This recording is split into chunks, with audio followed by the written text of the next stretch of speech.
దొంగ అని చెప్పినారు. నాకు ఫెసిలిటీ ఇచ్చాడు. ఆయన యాదవ్ బిడ్డ అయినా కూడా అంజయ్య కరెక్ట్ అని చెప్పి ఆ రోజు నన్ను ప్రోత్సహించిన క్రమంలో పీడిఎస్ ఉద్యమంలోకి వచ్చిన తర్వాత ఇక్కడ intermediate second year first PDS ఉద్యమం చేసిన ఫస్ట్ ఫీల్డ్కి పోయి డిగ్రీ చేసి అక్కడ డిగ్రీ కాలేజీలో జనరల్ సెక్రటరీగా ప్రజలకు గెలిచిన. అక్కడ అమ్మాయిని లవ్ మ్యారేజ్ చేసుకుని ఇద్దరం కట్టుబట్టలతో వచ్చిన. ఫస్ట్ చెప్పి ఇద్దరం కట్టుబట్టలతో వచ్చిన. కట్నాలు తీసుకోలేదు. కట్నాలు ఇద్దరే పుస్తకాలు కడుతున్నాని చెప్పి ఎక్కడ అనలే. ఆ క్యారెక్టర్ నాది కాదు. ఇద్దరు వచ్చి ఆదర్శంగా అమ్మాయి ట్యూషన్ చెప్పుడు బతులు 2086లో రాజీవ్ యోజన చదువుకున్న విద్యార్థులకు స్కీమ్ పెట్టడం జరిగింది. నేను అప్లై చేస్తే నా డిగ్రీ సర్టిఫికెట్లు 25,000 రూపాయలు వచ్చినాయి. ఇది అందరికీ తెలుసు, నా ఫ్రెండ్స్కి తెలుసు, నా వెల్విషర్కి తెలుసు, అంతమంది నేను ఉద్యోగం పని అందరూ. ఆ 25,000తోనే ఇవాళ నా అభివృద్ధి జరిగింది.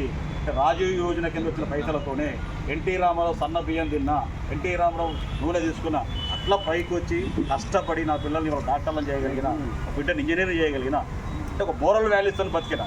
అది ఇంకో ఆరోపణ చేసిన. ఏం ఆరోపణ చేసిండు?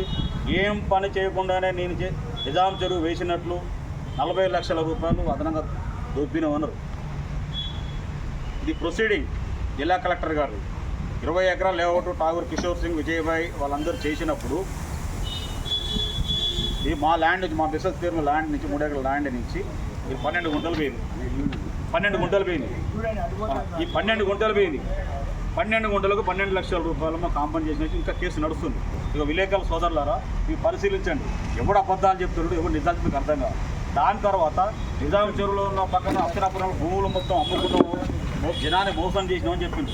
దానికి కూడా నా దగ్గర ఆన్సర్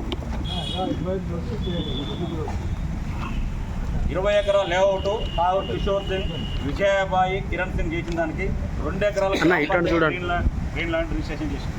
పక్కా లేఅవుట్ 99.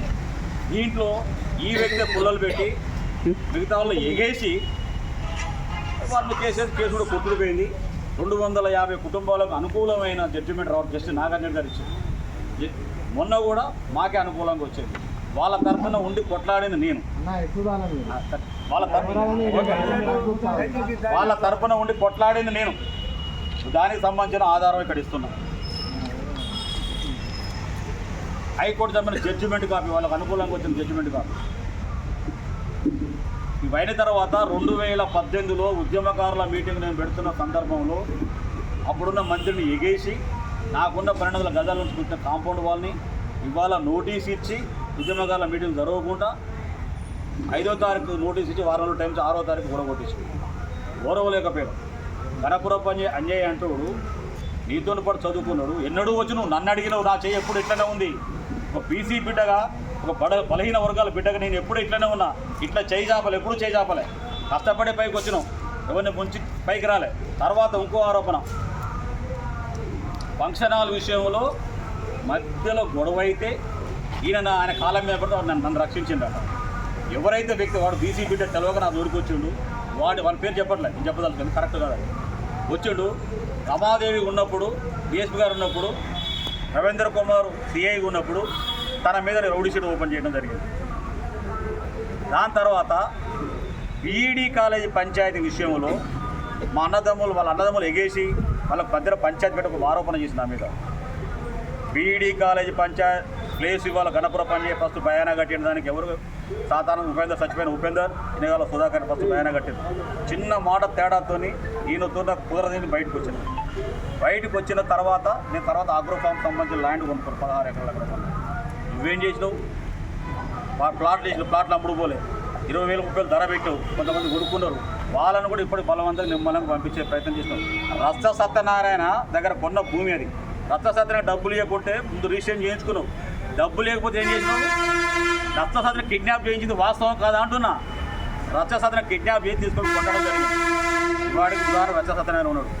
దాన్ని కిడ్నాప్ చేసిన వ్యక్తి కూడా మన కాన్స్టబుల్ చర్యలు వాళ్ళు, అది నిరూపణ కూడా ఉంటుంది.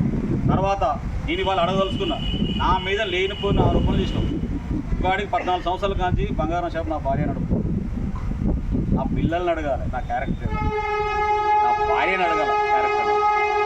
నేను అందరిలాగా నా కొడుకు పెళ్లి చేసుకుని గవర్నమెంట్ ఆఫీసర్ల దగ్గర కాంట్రాక్ట్ డబ్బులు నిధులు ఇవ్వలే.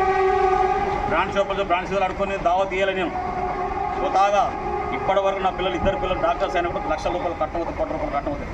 రూపాయి పైసా తీసుకోకుండా నిబద్ధతతో నా దగ్గర పెళ్లి చేసి నా పిల్లల పంపడం అది నా క్యారెక్టర్, అది నా పిల్లల క్యారెక్టర్. అన్నప్పుడు పని చేయండి. అట్లా బీసీ సామాజిక వర్గం వచ్చిన వ్యక్తులు ఇవాళ బీసీలకు ఆత్మగౌరవం కాపాడుకుంటాం, లాలూచిపడం చాపం చేయి చాపం అవసరమైతే 10 మందికి భోజనం పెట్టే పరిస్థితిలో ఇలా బడుగు బలహీన వర్గాలు ఉంటారు తప్ప నీలాంటి క్యారెక్టర్ మొత్తం ఇవాళ నేను ఛాలెంజ్ చేస్తున్నాను. నువ్వు సీఎంను పట్టుకొని ఇష్టం మాట్లాడి ఊరుకుంటున్నావు, ఊరుకుంటే ప్రసక్తే లేదు. బీఈడీ కాలేజీ మైనార్టీ కాలేజీ ఎట్లా వచ్చింది?